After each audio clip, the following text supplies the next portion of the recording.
Hello बच्चों, good afternoon. ये हिंदी का जो पार्ट 10 कल हमने समझाया था, अब्बू खां की बकरी। ये आपको मालूम था ना कि अब्बू खां की बकरी, वो बकरियां खरीदते थे, वो बकरियां पहाड़ पे चली जाती थी। उनको कौन खा जाता था? भेड़िया खा जाता था। वो बार बार पालते थे, उनकी व्यवस्था भी करते थे। ये अपन ने पूरा पार्ट पढ़ा था, कल हमने समझाया था। और हमने ये बताया था कि हम आज उसके आप लोगों को क्वेश्चन आंसर बताएंगे कि कैसे लिखते हैं। बुक तो आप सभी के पास है। तो देखिए, जैसे इसमें फर्स्ट वाला क्वेश्चन है, उसमें क्या लिखा है? अब्बू खां कहाँ रहते थे।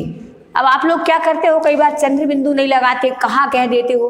तो कहाँ यानी कहने में आ जाता है। जब कहाँ शब्द है तो ये क्वेश्चन मार्क, कहाँ रहते थे, अपन ने क्वेश्चन मार्क लगाया।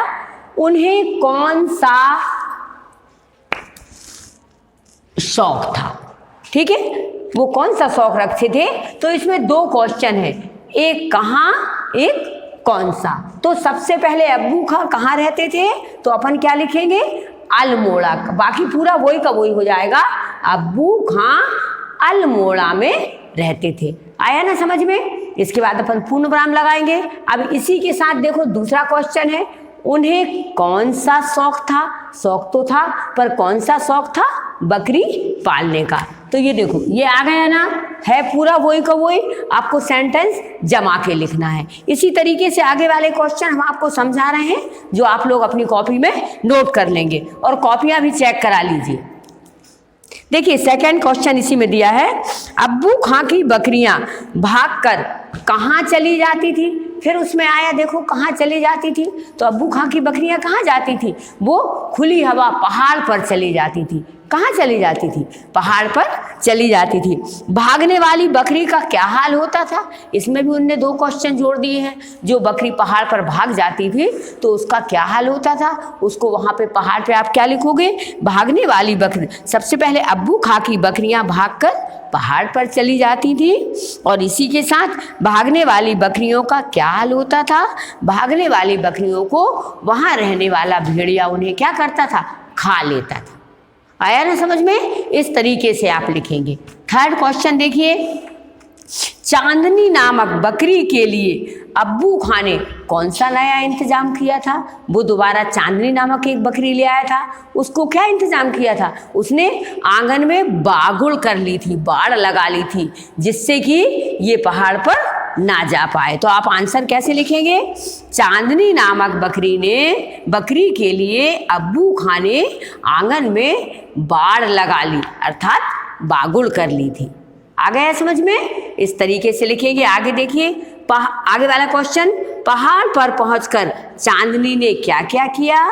पहाड़ पर पहुंचकर चांदनी इधर उधर कूदने फांदने लगी।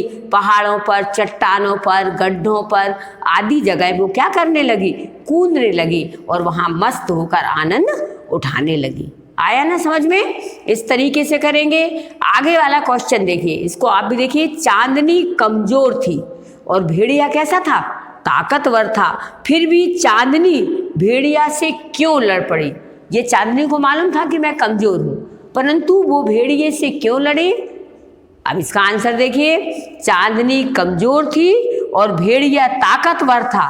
फिर भी की जगह क्या लिख देंगे? क्योंकि वह कौन?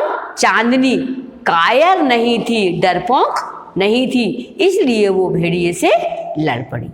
आया ना समझ में? क्या आएगा कि चांदनी कायर नहीं थी। अब इसके बाद आगे क्वेश्चन और है, ये सिंगल ही सिंगल है। अब्बू खां को किसका शौक था? तो किसकी जगह क्या कर देंगे? अब्बू खां को बकरियां पालने का शौक था। आया समझ में? सेकंड वाला, अब्बू खां क्यों परेशान थे? क्यों परेशान थे? कहीं ये चांदनी जो नई बकरी लेके आए हैं, इसको कहीं भेड़िया ना खा जाए। क्योंकि जितनी भी वो बकरियां लाता था, अब्बू खां इसलिए परेशान थे। आप आंसर तो ऐसे ही लिख देना, अब्बू खां इसलिए परेशान थे कि उनकी बकरियों को कौन खा जाता था? भेड़िया खा जाता था। आया समझ में? इस बार थर्ड क्वेश्चन, इस बार वे कितनी बकरियां खरीद कर लाए? एक बकरी लाए, और उस बकरी का नाम क्या था? चांदनी। फोर्थ वाला देखिए, चांदनी पहाड़ की खुली हवा में क्यों रहना चाहती थी? क्योंकि यहाँ वो रस्सी से बंधी रहती थी, वो परेशान हो गई थी, वो पहाड़ में जाके उछल कूद करना चाहती थी और आनंद लेना चाहती थी और वहाँ की खुली हवा में इसीलिए वो जाना चाहती थी। फिर आज लास्ट वाला देखिए, अंत में चांदनी का क्या हुआ? अंत में चांदनी को भेड़िया ने खा लिया। दोनों का युद्ध हुआ और भेड़िया के हवाले चांदनी हो गई। आया ना समझ में? इस तरीके से आप क्वेश्चन आंसर लिखेंगे। अब इसके सही गलत भी हैं, विकल्प भी हैं, ये सारे हम आपको डाल देंगे और आप सब करेंगे। ठीक है, थैंक यू।